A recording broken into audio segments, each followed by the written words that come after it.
Have you ever felt like a stranger in your own marriage? Like the love you built had walls you weren't allowed past? This is the story of Amara and Deji. It was an ordinary evening, the kind where the sun slips quietly behind the skyline and the hum of the city fades to a whisper. Amara stood by the bedroom mirror, smoothing down the fabric of her dress. It was a beautiful dress, modest, elegant, and graceful. To her, it felt like a reflection of who she was inside. But tonight, Deji stood in the doorway, frowning. "Are we going out tonight, or going to church?" he sneered. Amara stopped, brushing a hand down the length of the dress. "What do you mean?" Deji sighed sharply and waved a hand in the air. "I mean, we're going to dinner, not a prayer meeting. Why can't you wear something that shows your shape? Something sexy? You're making this feel like a funeral." Amara felt the sting of those words. Slowly, she turned to face him. "What exactly is wrong with this dress?" she asked softly. "Is it because it doesn't cling to my hips, or doesn't show enough skin?" Deji shook his head, brushing past her to grab his jacket. "It's a dinner date, Amara, not Sunday service. Sometimes I just want my wife to make an effort for me. Is that too much to ask?" Amara felt a wave of hurt rise in her chest, but she kept her voice low. "I make an effort every day, Deji. Just because it doesn't match your ideal doesn't mean I'm not trying." Deji stopped and looked at her sharply. "That's the problem. You're always doing it your way, never mine." Amara drew a long breath and spoke quietly. "Have you ever wondered why I wear what I wear, or why I am who I am? Or have you stopped seeing me altogether?" For a moment, silence hung between them. The room felt cold despite the warmth of the lamp. Deji shook his head, brushing the air with a hand. "Forget it. Let's just stay home tonight, whatever. There's food in the freezer." He sank down on the bed and pulled out his phone, scrolling endlessly. Amara watched him, heartbreak burning quietly behind her eyes. To be honest, this has been going on for months now. Days later, the distance grew wider. Deji came home later and later. Conversations became short, and sometimes none at all. Amara noticed a shift in his gaze, the faint trace of another woman's perfume hanging in the air when he came home. Then came the whispers, the quiet phone calls, the unfamiliar name that started appearing in conversation. Amara felt herself falling apart from the inside out. Unsure where to turn, she finally called her best friend, Betty. Betty had never supported Amara's marriage to Deji from the very beginning. To her, it had always felt like a mistake. But Amara needed someone to talk to, someone to listen, and despite Betty's reservations, she was always there. Through tears and long silences, Amara recounted how she and Deji met, how their bond was born in crisis. Back then, Amara was a final-year student, suspended from university and called before the disciplinary panel. She had joined a campus cult to protect herself from constant bullying. It felt like the only way to survive, and she was too young, too frightened to understand the depth of the mistake she was making. It was in that moment of desperation that Deji appeared. He was one of the lecturers on the panel, and one of the very few who believed her when no one else would. Against the odds, he spoke up for Amara, defended her, and pulled her out of the mess that had threatened to swallow her whole. They grew closer. What started as gratitude became friendship, and soon it became love. Against all odds, they married. But what Amara didn't know was that Deji came with secrets of his own. He had been married before, a traditional marriage he claimed meant nothing, one he said was long dissolved. Yet he had kept this from Amara until 2 months after their wedding. To her, it felt like a betrayal, a crack in the foundation of their trust that never fully healed. Now, with Deji growing more and more distant, and possibly cheating, Amara felt herself standing on the edge of despair. She laid it all out for Betty, her voice shaking as she spoke. Betty drew a long breath. "Talk to him. Not to beg, not to plead, but to make it clear where you stand. Sometimes silence is too comfortable for a man like Deji. Sometimes you have to make him hear you, Amara." You might even be the problem in your marriage, Amara. Talk to him and make him talk to you. That night, Amara lay awake, staring at the ceiling as Deji snored beside her. The silence felt deafening.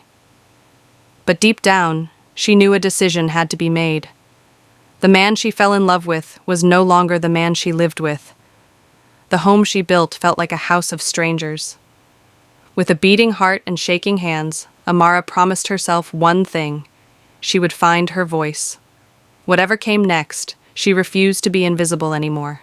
As Amara lay awake, wondering if she should wake Deji to talk, when suddenly, his phone buzzed on the bedside table. The screen lit up with a name that made her heart skip a beat: Funky Love. With trembling hands, Amara picked up the phone and pressed it to her ear. A soft, teasing voice spoke on the other end. "Hey, my love. Just a quick reminder. The time has changed. You need to be here by 7 a.m. tomorrow morning, not 10. Don't be late." Amara felt the room spin around her. She drew in a sharp breath and shook Deji awake. Deji, wake up! Who is Funky Love? What is this?" Deji stirred, blinking in confusion, then quickly snatched the phone from her hand. "What are you doing with my phone?" he barked. Amara refused to flinch. "Answer me. Who is Funky?" Deji rose sharply from the bed, brushing the sheets away. Suddenly, the dam broke. "Yes, Amara, it's exactly what you think it is. You made it easy for me. You bore me. You suffocate me. You don't excite me anymore."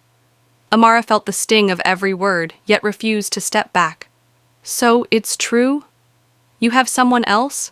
Someone who makes your world complete?" Deji gave a bitter laugh. "Yes, someone who knows how to make a man feel like a man.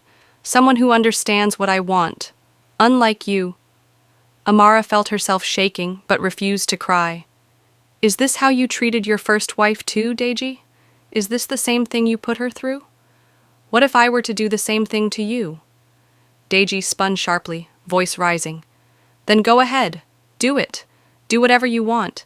In fact, better for both of us. Let's have an open marriage. You do you, I do me. Whatever works." Amara felt the words hit like a dagger. "Open marriage?" she repeated quietly, voice shaking. "That's what you want?" But Deji didn't answer. He stormed out of the room, slammed the door, and left the house. He didn't return that night, or the next, or the night after.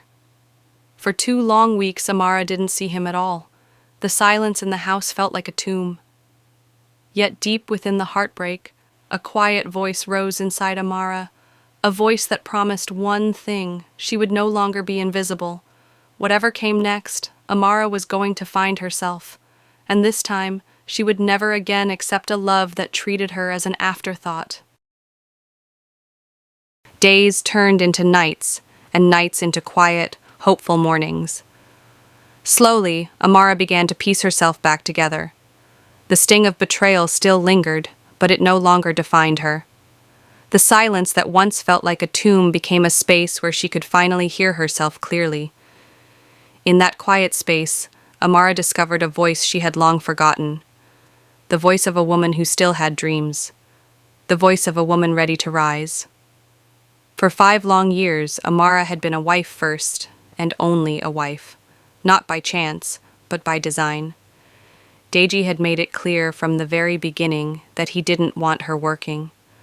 No matter how many times she spoke of sewing, of starting a small business, of doing something for herself, he refused.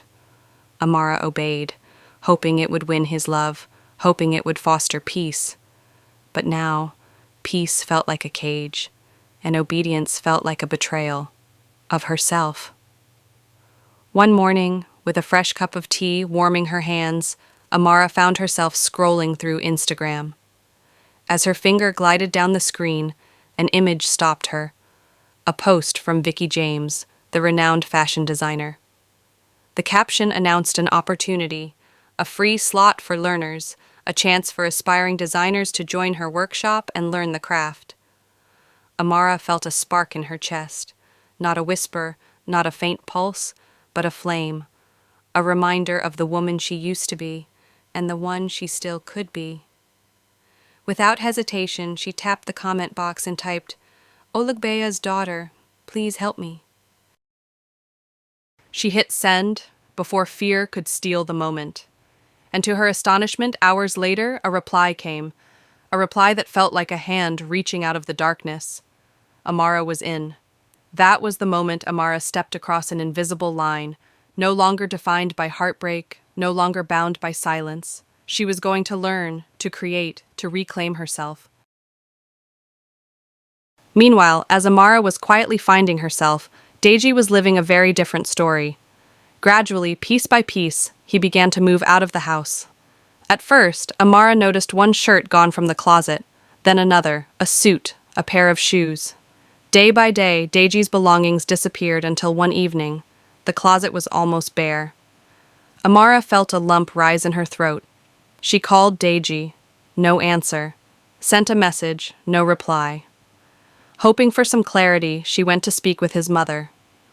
Deji's mother was wary at first, brushing off Amara's concerns. But when Amara pressed, hoping for understanding, the older woman sighed sharply and said words that felt like a knife twisting in Amara's chest. Maybe my son has found someone who gives him peace of mind, someone who can bear him an heir. Amara felt herself shaking. Not only was Deji leaving, but he had the backing of the very woman who was supposed to guide him. The sting of betrayal deepened. Yet from this sting came a spark, a quiet ember deep in Amara's heart. If this was the end of one chapter, she refused to let it be the end of her story. While Deji was out living it up, partying until the early hours with his new love, enjoying the thrill of a carefree, detached life, Amara was at home pouring herself into the one thing she still possessed, her hands, her heart, and the quiet strength within her. Each morning she rose before the sun. Each night she worked long after it set.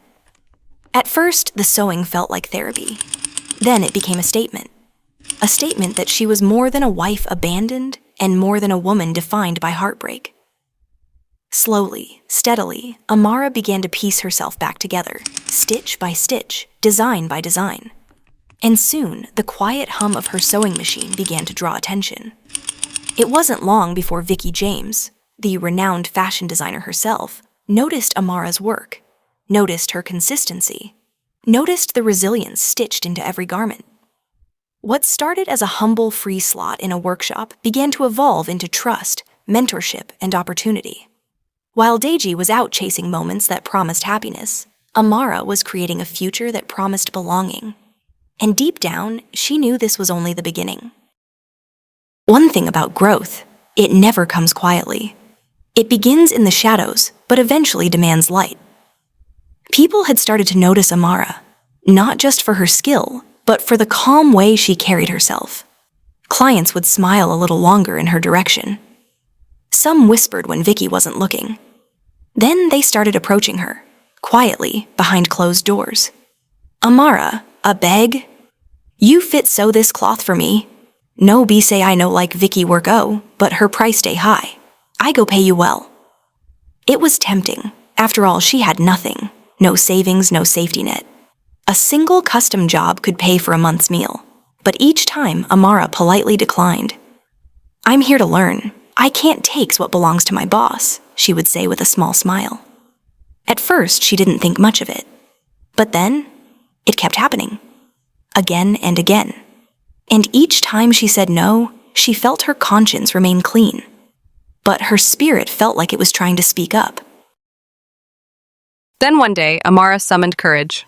After work, she knocked softly on Vicky's office door. The space smelled of leather, fabric swatches, and burning vision. Come in, Vicky's voice said without looking up. Amara stepped inside, spine straight but heart pounding. She wasn't just coming with a confession. She had an idea. Ma, she began, hands loosely clasped in front of her. I wanted to suggest something. Vicky looked up, her eyes sharp, unreadable. Go on. Amara took a breath. I've been approached by some of your clients. Some of them want me to sew for them because they believe it'll be cheaper but still look like your designs. I always say no, every time. But it got me thinking. She paused. What if we created a mass line? Not custom pieces, just ready-made collections inspired by your touch. For people who love your work but can't afford the high-end custom piece. Vicky narrowed her eyes. Why are you telling me this? Silence filled the room like thick fabric. Amara stood her ground. Because it's the truth. And because I owe everything I've learned to this place. I don't want to be another person trying to cut corners behind your back. I'd rather help you grow something new. Vicky said nothing. She reached for her tablet, tapped a few times, then looked up with a small, strange smile. Do you know I tested you? She said. Amara blinked. Tested? I sent 3 different people, as clients. They approached you and others member of staff. You were the only one who said no. Amara's mouth opened slightly, unsure what to say. I needed to know who I could trust. You just answered that. In the days that followed, everything changed. Vicky called her into the office again, not to scold, but to hand her the keys to something new. You'll lead the mass line, she said. We're calling it House of Ella. Elegant, affordable, ready to wear. I'm giving you a dedicated corner in the studio and 4 girls to manage. Can you handle that? Amara's voice trembled, but she nodded. Yes, I can. Vicky continued. We will start with few of those sketches Tiwa did not pick. It was a lot, but she had grown strong enough to carry it. And so, a new part of the factory was sectioned off. Fresh sewing machines wheeled in, a line drawn on the floor, a name printed above the racks. House of Ella. On the launch day, the studio buzzed with excitement. Guests arrived, cameras flashed, models walked through the showroom in graceful motion. Amara stood to the side, holding a clipboard, barely believing any of this was real. And that's when she saw him. Across the room, standing behind a camera with a focused gaze and soft smile, Saga, the photographer hired to document the launch. He wore a simple shirt rolled at the sleeves, carried himself with quiet confidence, and when his eyes met Amara's, something unspoken passed between them. Not love, not magic, but recognition, former schoolmate, primary school maybe. Success has a scent. It doesn't smell like perfume or money. It smells like purpose, like peace, like freedom. That's what Amara carried with her now.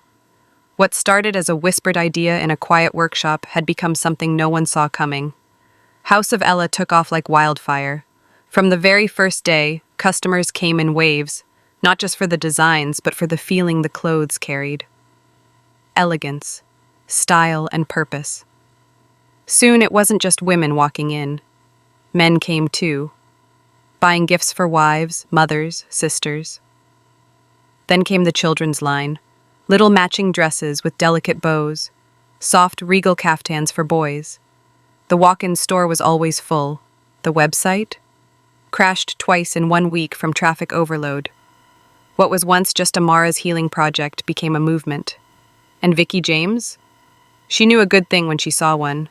She didn't just promote Amara, she made her partner. No more salaries, no more student title. Amara was now co-creative director of a fashion brand, shaking up the industry. And with success came travel, China, Turkey, Paris, Dubai, fabric markets that spanned entire city blocks, wholesalers who now knew her name, invitations to exhibitions, business class tickets, hotel penthouses. And still, Amara remained grounded. She wasn't chasing clout, she was building legacy. Dubai had been magical. The House of Ella team just closed a major supplier deal, and Amara had spent her last morning in a soft rose gold robe by the hotel window, watching the skyline shimmer. She was dressed now, head held high, makeup soft, smile calm. A mocha-toned jumpsuit cinched at the waist, diamond-studded sandals, braided hair swept to one side. 3 hotel staff were helping her load 3 large boxes into the black Range Rover waiting outside. She stepped out of the hotel lobby, and that's when he saw her. Deji. Standing across the driveway, beside a laughing woman in a silk mini dress and oversized sunglasses. The same woman he'd abandoned everything for. They had just stepped out of their hotel, hand in hand. Deji froze. His hand dropped. Amara saw them. She didn't flinch, didn't pause. No surprise, no anger. She gave him a calm, unreadable glance, the kind that speaks volumes without a single word, and gracefully entered the waiting SUV. As the door shut, Deji turned, stunned, still staring. Inside the car, Amara leaned back in her seat and gave a small, private smile. Not out of revenge, not because she won, but because he no longer had power over her peace. Tobaloba, or Toby, as everyone affectionately called him, had been there all along, quietly, patiently, present. He'd been the photographer behind the House of Ella launch, capturing every triumphant moment as Amara's dream took shape. He photographed 2 more campaigns after that, always professional, always kind. But one evening he looked up from his camera and asked softly, "Would you like to have dinner with me?" Not flashy, not insistent, just gentle. Amara hesitated. 1,000 doubts tumbled through her mind. But Betty's words from earlier that week echoed like a warm breeze. "Amara, you're not broken. Stop living like you are." Deji had moved on, unbothered. It's not shameful to smile again. Go for dinner, look nice, laugh if it feels good. So she said okay, and she went. One dinner, then another. Nothing rushed, no promises made. But something shifted each time they met. For once, a man looked at her not as a burden or a puzzle to solve, but as something whole. Toby looked at her like she was art. "I love your brain," he told her one evening over quiet glasses of wine on a balcony. And it wasn't a line, it was sincere, spoken with wonder. One night, Toby shared his own truth. He was actually a pilot, a profession that took him across continents, but photography had always been his second passion, the thing that let him slow down, really see people, really feel moments. They reminisced about childhood, those foggy memories of shared days at a primary school. Neither of them remembered perfectly, but both found comforting. Toby even helped her reconnect with old classmates through FaceTime calls. Seeing familiar faces from a simpler time made her laugh until tears streamed down her cheeks. Every moment with Toby felt like that, magical yet unforced. Amara told him everything, how Vicky James took her in, mentored her, believed in her when no one else did, and how House of Ella had grown beyond her wildest dreams. Then one bright Saturday, they arranged a private photo session by the pool. Toby behind the lens, Amara radiant in flowing dresses, laughing as the sun danced off the water. His encouragement made her feel like a queen, and his eyes made her believe it. And for the first time in years, Amara let herself believe it too. 7 days had passed since Dubai. A week since that silent standoff outside the hotel in Dubai. Maybe it haunted him. Maybe it bruised the part of him that never thought she'd rise. But that night, he came back. The kitchen light was on. Deji stood by the counter, bottle of whiskey half empty, his face hardened by frustration, or maybe regret. He hadn't stepped foot into that house for 6 months. Not a single call, not a word, just gone. And now he was here, as if nothing had happened. Amara walked in, looking radiant in a soft, wine-colored gown, hair pulled back, a gentle laugh still lingering on her lips from something Toby had said in the car. She was glowing. Toby had just dropped her off after dinner. Nothing romantic, just 2 people who respected each other. And possibly something more. They'd shared a light hug by the doorway. It was brief, harmless, but full of tenderness. She stepped in, and the moment she saw the kitchen light, she knew. Her body stiffened. She dropped her purse on the hallway table and walked toward the stairs. Then she saw him. Deji, leaning against the kitchen counter like a ghost from another life. Amara blinked, but her face remained unreadable. She nodded once. "Good evening," she said plainly. Then she turned and walked calmly toward the guest room, the room she had claimed for herself ever since he walked out. The silence hung thick, but Deji wasn't done. The kitchen door slammed hard behind her. "Oh, so now you're in a shawo in Dubai, and in Nigeria too, right?" he barked, voice thick with bitterness. Amara didn't answer. She came out again, walked to the fridge, took out a cold bottle of water, and quietly unscrewed the cap. Deji waited for a reaction. A slap, a scream, a breakdown. But all he got was the soft click of the guest room door locking behind her. The morning air was crisp, sunlight spilling softly through the kitchen window as Amara sipped her tea, already dressed for the day. Her soft cream blouse hugged her frame modestly, and her scarf sat perfectly around her neck. She was calm, until the sound of heels echoed through the hallway. She turned slowly, And there, standing in the kitchen entrance, wearing a tight silk robe and a smug smirk, was Glover, Deji's mistress. Amara didn't flinch. She stared at her for a brief second, then quietly exhaled and returned to her tea. But inside, a fire raged, so he came back. With her, as if this is their home, as if I no longer exist in it. Her hand trembled slightly, not out of fear, but out of insult. She took her phone and walked to the balcony, dialed Betty immediately. "Are you serious?" Betty snapped on the other end. "That woman followed him into your home? Amara, this is war. You need to leave, move out of that house, and forget your wound." Amara hesitated. "He just renewed the rent last week, 1 year up front." Betty didn't let her finish.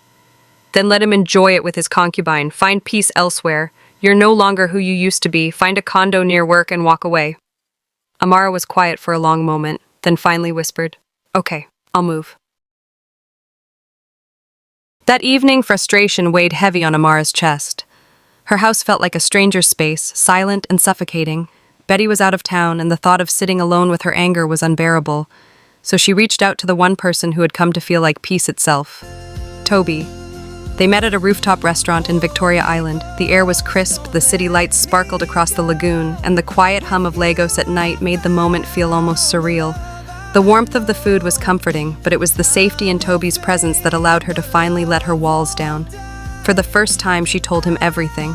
The truth about her marriage, Deji's sudden return, Glover moving into the house, and the constant tension choking her every morning. Toby listened without interrupting, his dark eyes steady and kind. When she finished, he took a slow breath, then shared his own pain. "I haven't told you this," he began softly, fingers tracing the rim of his glass. "But I just finalized my divorce. My wife, she was unfaithful, and no matter how hard I tried, she wouldn't change." Amara blinked, stunned. "Why didn't you tell me?" He shrugged slightly, a sad but gentle smile on his lips. "Because we never talked about our pasts, and with you, I never felt like I had to prove anything." A quiet silence settled between them, the kind of silence that says everything words cannot. As the night drew on, Toby reached across the table and looked into her eyes. "Amara, would you consider being my girlfriend?" She didn't answer right away. Her gaze fell to their intertwined hands, her heart thudding softly. But her eyes, when they rose to meet his again, were warmer, softer than they'd been in years. Later, as they stood in the cool night air, Toby gently advised, "Go back to your parents if you must, or better yet, get your own place, not because you're running, but because you deserve peace." Amara nodded slowly, a quiet determination settling into her bones. That night, she slept over at Toby's apartment, a simple, serene space that smelled faintly of jasmine and felt like the first breath of calm after a long, raging storm. Amara moved with quiet confidence as she stepped out of Toby's car, his warm eyes following her from the driver's seat. He waited patiently, ready to take her to work once she changed. She entered the house, the early morning sun spilling through the open doorway behind her. And there he was, Deji. Sitting hunched at the dining table, his shirt wrinkled, dark circles heavy beneath his eyes. He looked up sharply, surprise flashing across his weary face. "Where are you coming from?" he demanded, voice cracking with suspicion and desperation. Amara didn't flinch. She didn't stumble over excuses or explanations. She walked past him with steady steps, collected her shoes from beside the couch, slipped her blazer off the hanger, and headed straight for the door. "Amara!" he called again, louder this time, anger and panic rising. But she didn't turn back. She opened the door, stepped outside into the bright morning light, and climbed into Toby's waiting car, leaving Deji sitting alone, swallowed by the emptiness he had created. Back in seat, Deji was a man unraveling, suspended from work over malpractice issues. No salary, no praise, and now no control. He had moved in with Glover, but when the money dried up, so did her patience. The bills stacked, rent was unpaid, the clubbing stopped, the friends vanished. And now, they had slithered back into the very house Deji once abandoned, the one Amara had already spiritually left behind. But Glover was growing cold, too. There was no more admiration in her eyes, just complaints, arguments, and silence. Deji looked around at the life he had chosen, and for the first time, he didn't recognize himself. The day after her quiet, decisive walk past Deji, Amara toured a few condos near House of Ella's studio. The first two felt too dark, too cramped, echoes of the stifling life she was determined to leave behind. But the third? It was bright, with floor-to-ceiling windows that flooded the space with sunlight, white walls that made every room feel like possibility itself, and a tiny balcony overlooking the lively streets below. She could see herself here, whole, unafraid, and free. When she signed the lease, her hands trembled, not with fear, but with exhilaration. The move was quiet but swift. Toby showed up in jeans and a baseball cap, hauling boxes with a grin. Betty arrived with groceries and a bottle of sparkling juice, watching with an approving gaze. That night, Amara sat on her new balcony, staring at the moon. She could hear the soft hum of Lagos below, the distant music, the heartbeat of a city she once thought she'd lost herself in. And now the city felt like hers. House of Ella continued to thrive. The mass line became a mainstay, orders flooding in faster than they could produce. Amara's phone rang daily with suppliers, clients, and new opportunities. Vicky James often leaned on her insight and creativity. And soon, Amara found herself rubbing shoulders with the high and mighty. Meanwhile, Toby remained steady. They didn't rush. They didn't need to. There were dinners, quiet conversations, lingering hugs that spoke of trust. Each time he looked at her, it wasn't with pity or impatience, but with admiration. And while Deji still lingered on the edges of her thoughts, his power over her life had withered. News drifted back in hushed whispers. He was struggling, suspended indefinitely, his relationship with Glover crumbling under the weight of unpaid rent and constant arguments. Friends who once flocked to him during the parties now avoided his calls. One afternoon, Deji himself called Amara, his voice desperate. Amara quietly ended the call, whispering to herself, "You don't speak to me like that, not out of anger, but with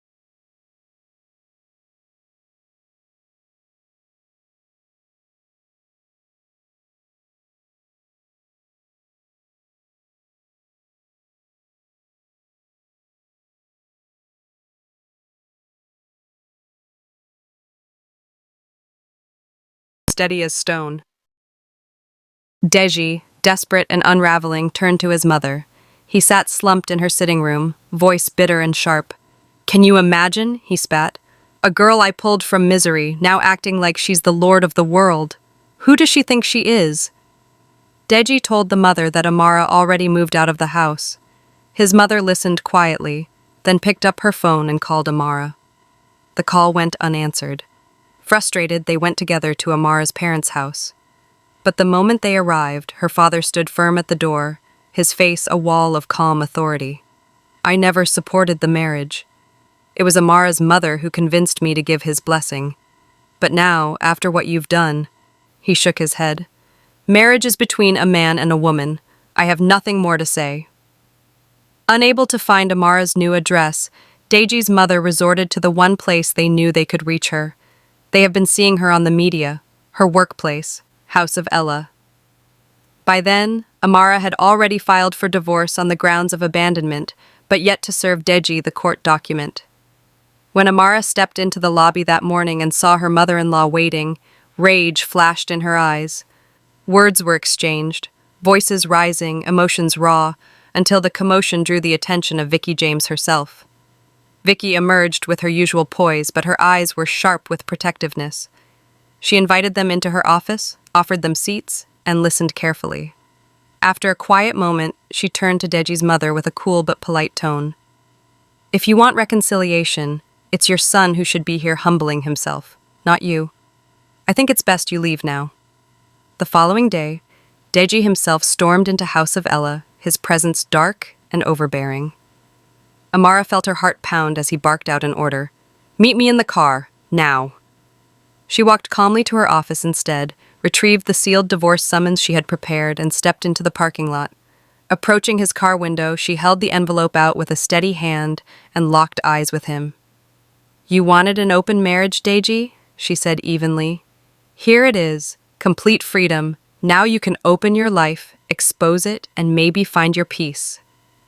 He snatched the envelope, fury twisting his features. Then, in a sudden burst of rage, he leapt out of the car and slapped her hard across the face, right there in the company parking lot. A gasp rippled through the onlookers. Amara turned and went back into the building, head held high despite the sting. Weeks later, they faced each other again, this time in a courtroom. The judge, regal and composed, looked down at Deji with weary eyes. "Mr. Deji," she said slowly, voice firm but calm, "a man who wants peace at home must first build it, not destroy it." The divorce was finalized. Proud Amara's life